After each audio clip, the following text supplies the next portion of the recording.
And now, ladies and gentlemen, please fasten your seatbelts. Welcome to Preneurcast. Yeah, business cards being swapped, beers being drunk. Can I say a nasty word? Can I say procrastination? With Pete Williams and Tom Gosher. how well did that go down? Talk about that entire thing in a very another rant and soapbox episode if we want to. Visit us online at preneurmarketing.com. Hi everyone, and welcome to another edition of Preneurcast with me, Dom Goucher, and him, Pete Williams. Hello, sir. How are you? I am much better after a little bit of a relapse of the old cough and other vague illnesses that just didn't seem to want to go. I'm back and possibly fighting fit, but I'll definitely say I'm back. Fantastic. How about you, sir?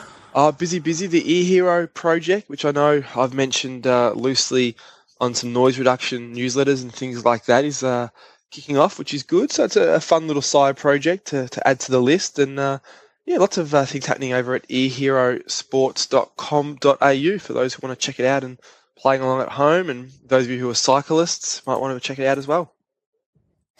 And of course, folks, this is Pete doing his real world entrepreneur thing, which is a great segue. You'll be pleased to know, Pete. I'm back on form that I'm doing awesome segues to our topic for the show this week, which is a conversation between Pete and Michael Gerber, the author of the E-Myth. We'll come back to that in a minute, but this is the Ear Hero project is very, very interesting. Do pop over and have a look. We'll put the link in the show notes. See what Pete's up to. That's pretty cool. Good thing to kind of watch and learn, as we like to do. So, since we're all back on form, I suppose the next thing to ask Pete is book of the week. What have you been listening to? Yeah, well, I've sort of jumped on the bandwagon with everybody else and have got a copy of Tony Robbins' new book, Money, Master the Game. If you've sort of been anywhere in the sort of the business or entrepreneurial space online in the last sort of couple of weeks, you've probably seen Tony's big hands and big smiling teeth everywhere. He's been on pretty much every major podcast except for ours and on pretty much every business website and email list and really done a great launch. It's his first book in 20 years, so obviously he's been able to point a lot of favours, so to speak.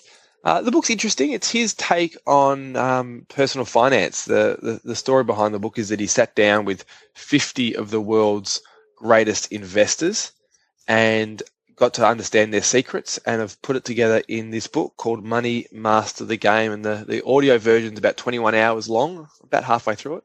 It's interesting, not what I expected, but it's interesting. Cool. I'll wait till you're finished, and maybe we'll have another wrap up if there's any key parts out of that. But folks, if you want to listen along, as usual, you know that Pete and I both listen to audiobooks as a way to just use up that extra time.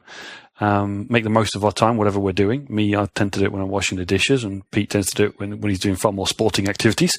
But you can join along, especially with this one and lots of other books that we talk about by using the service we use, which is Audible. Now, Preneurcast listeners can get a deal. If you're not already an Audible member, you can go to audibletrial.com/Preneurcast, link in the show notes. And if you sign up through that link, you can get a free book or free audiobook when you join up with Audible. So you can try the service out, see if you like it. So that's why we tend to talk about our book of the week in conjunction with Audible, because we get ours from Audible, and we recommend you do too.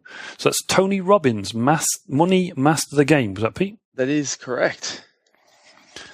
So let's move to the main segment of the show this week. It's a conversation that I've actually been waiting for a long time, since you actually said that you'd got a connection with Michael Gerber. Now, actually, Michael makes a joke about this right at the beginning of the chat, because if you are actually a listener of Preneurcast and you've listened to, I don't know, I'd say an average of 10 shows, or more of the Preneurcast, certainly if you're a long-time Preneurcast listener, then you must have heard us talking about Michael Gerber and his world-famous book, The E-Myth.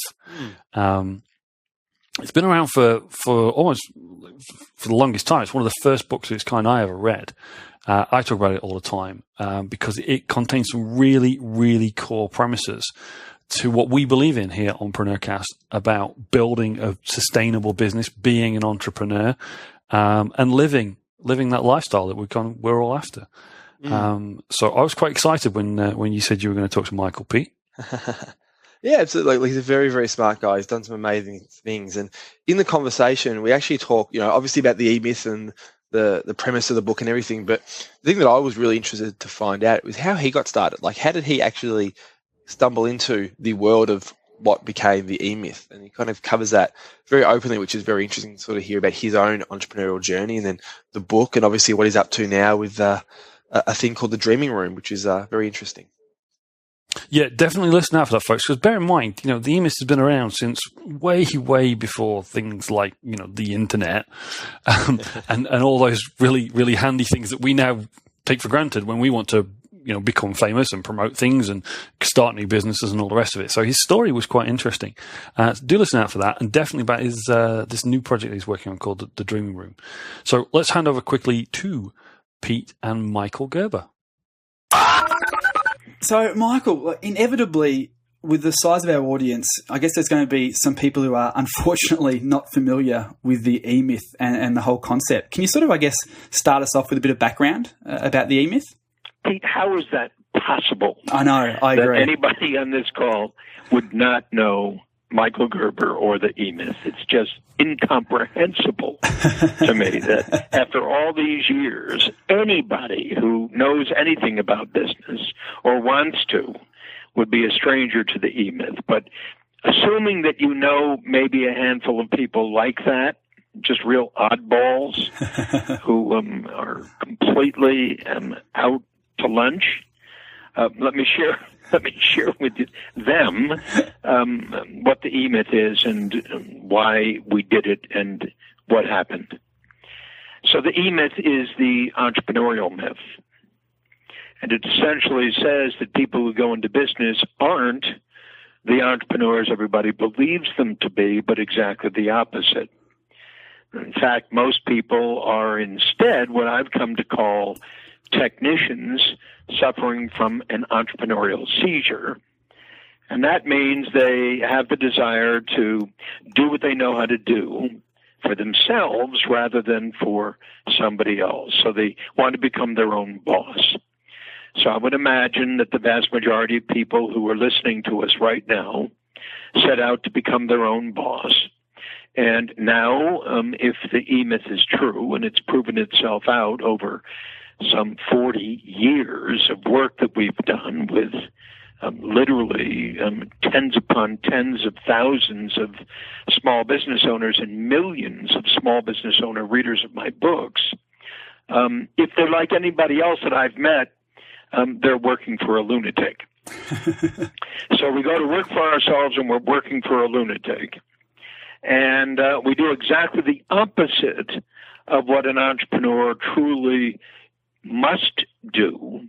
And that is, in accordance with the E-Myth lexicon and mindset, they must do what great entrepreneurs do, and that is to go to work on their companies rather than in their companies, to create a company that is independent of them. So the owner has got to become not the chief producer, but in fact the beneficiary of a system that they've invented that enables them to scale their company exponentially. So the whole logic of the E-Myth is about scalability. And essentially it says that anybody who starts a company has to start their company like Ray Kroc did McDonald's. And that means rather than going to work in McDonald's, he went to work on McDonald's to build the perfect business system that was scalable so they could create the 38,000 McDonald's hamburger stands that operate, you might say, preferentially, uniquely around the world. So that's the work we've been doing. Yeah, E-Myth work. Absolutely, and I think it's fantastic. I think hopefully everyone has heard many, many times the mantra that, work on your business, not in the business. And I'm sure a few people didn't actually associate that to the E-Myth and obviously what you've been doing since, I think it was like the mid-70s.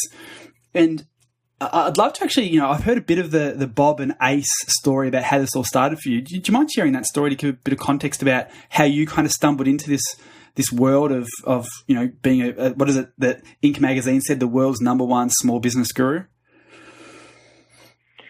Well, it was like everything I've ever done, I believe, an accident. I didn't set out because I was driven by some great entrepreneurial passion. In fact, I doubt that I had a great entrepreneurial passion when this all came to me. I'd done just about everything. I'd been a saxophone player. I'd been an encyclopedia salesman. I sold insurance. I became a framer of houses. I was a beatnik. I was a hippie. I was a poet. I was a philosopher. I did just about everything and anything that anybody crazed would be expected to do. And then one day, following this framing experiment of mine, where I had gone to Southern California to learn how to build a house, and learned it and mastered the exercise of framing a house, I then set off to extreme Northern California to become a contractor. I was going to actually, now that I'd learned how to do it, I was going to become a framing contractor and create a whole new life. And I stopped over to spend a little bit of time with my brother-in-law and my sister in Belmont, California. My brother-in-law owned a small advertising agency specializing in serving high-tech startups. And he came to me one day, not shortly before I was about to leave, and simply said, "Hey, Michael, do me a favor. I've got a client who's having great difficulty converting the leads we create through the advertising we do for them into sales. Would you come and meet Bob and see what's missing in this picture?" And I said, "Ace, I don't know anything about business, and I don't know anything about high tech. So what in the world could I possibly do?" And he said, "Well, just trust me. You know more than you think you do. And I just think your influence would really be of interest to Bob, even though he doesn't know you or know anything about you." And so I agreed to do that. And I went to Bob's business with Ace, and Ace, my brother-in-law, said to Bob and me, "Hey, Bob, this is Michael. Michael, this is Bob." And he said, "Look, guys, I'm going to take off. I'll come back in about an hour. Why don't you get to know each other? Let's see what happens." And Ace takes off. So Bob says to me, "So, Michael, what do you know about my business?" And I said, "Nothing, Bob." Looks a little disgruntled. And he said, "Well, you don't know anything about my business. What do you know about our products and our customers?" And I said, "Less than that, Bob." So Bob looks at me really bewildered. "So if you don't know anything about my business, you don't know anything about my customers, and you don't know anything about my product, how can you help me?" And I said, "Bob, I haven't a clue, but Ace thought I could." "You know Ace, I know Ace, so we've got an hour to kill. Let's find out." That's exactly what we did. I started with two assumptions. First, I don't know anything about business because I knew I didn't. And two, my assumption was that Bob did because he owned one. So I started to ask Bob questions. And the more questions I asked, the more my assumptions began to change. First of all, I knew I did know something about business, and that is that selling is a system. So I'd learned that. Learning how to play the saxophone, I'd learned that. Learning how to sell encyclopedias, I'd learned that. Learning how to frame a house, everything's a system. But what was astonishing to me is that Bob didn't know that. And the more I asked and the more I found out, I realized that Bob didn't know that selling is a system, and he didn't know, therefore, why he wasn't converting the leads he was getting, because he believed that what he needed as salespeople were sales engineers, meaning guys who really understood the product and the market, and therefore knew how to sell. But of course, I discovered that they didn't. And, of course, he discovered that they didn't either. He just didn't understand why. So I said, Bob, the problem is you don't have a system. He said, what's a system for selling? I said, a system for selling is a scripted process through which your people do the replicable each and every time. He said, well, nobody's ever said that to me before. I said, well, I don't know why. It's so obvious. And he said, well, do you know how to do that? I said, of course. He said, would you do that for me? I said, sure. So Ace comes, picks me up, and he said, so what happened? I said, Bob just hired me. He said, what do you mean? Bob just hired you. I said, Bob just hired me as his sales consultant. He said, what, are you out of your mind? You don't know anything about his business. You don't know anything about his products. I said, Ace, that's what I told you before we got here. But it's obvious to me what Bob needs, and I know how to do it. So that was my first, you might say, launch of the E-Myth. And I didn't call it that. I just called it going to work on Bob's selling system rather than in Bob's selling system to invent a true system that I could teach to a kid to sell Bob's products. And that's exactly what I did.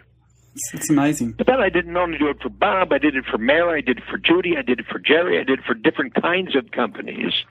Each and every company that Ace had as a client, and Ace began to discover something that he didn't realize when he'd created his advertising agency, that he wasn't in the advertising business. Nobody really wanted advertising. What did they want? What they wanted was customers. What they wanted was clients.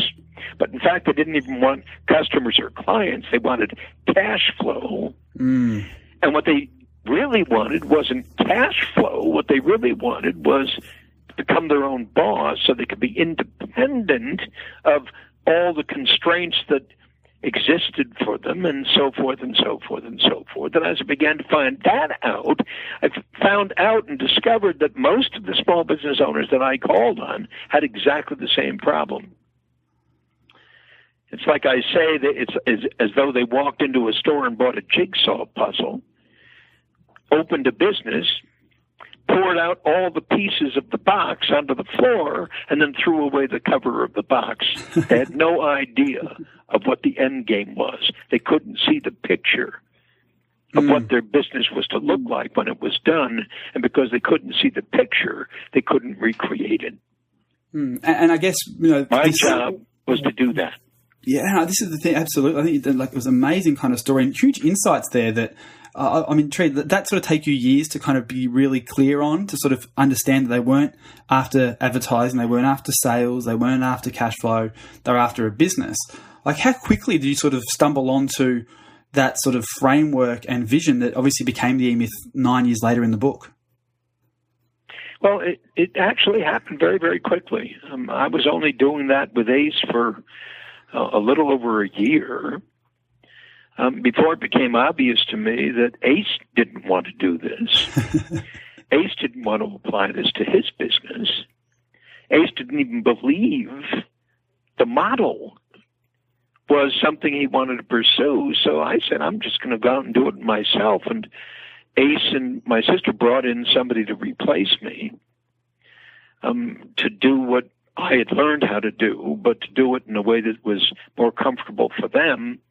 And the guy who I began to train to do what I was doing asked me, as I was getting ready to leave, where are you going? I told him I'm going to create a new business. He said, what's the business? I said, to do what I'm talking to you about. He said, hell, I want to go with you.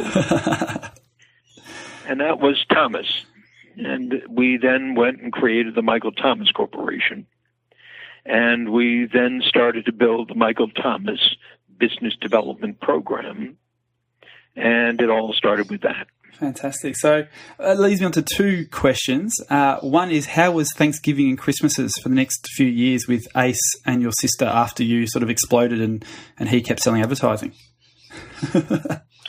Well, actually, they ultimately shut down the business. Yep, they ultimately shut down the business. And